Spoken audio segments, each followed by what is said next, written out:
మన ప్రభు అయిన యేసుక్రీస్తు నామములో మీకు మా శుభాభివందనములు.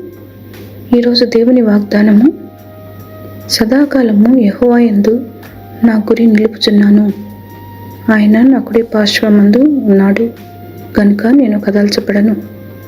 అందువలన నా హృదయము సంతోషించుచున్నది, నా ఆత్మ హర్షించుచున్నది, నా శరీరము కూడా సురక్షితముగా నివసించుచున్నది.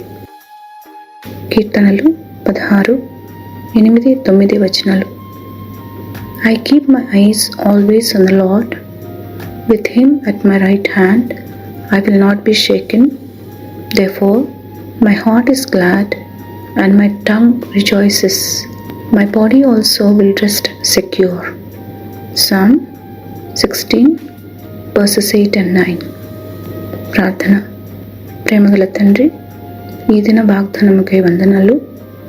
మీరు మా కుడి ప్రక్కన నీడగా ఉండి ప్రతి విధమైన అపాయం నుండి మమ్మను కాపాడుచున్నందుకై వందనాలు. మీ మెల్లనైన స్వరం వింటూ మీకు విధేయులమై ఈ దినమంతయు నడుచుటకు కృప నిమ్మని యేసు నామములో వేడుచున్నాము తండ్రి. Amen. Have a blessed day. God bless you.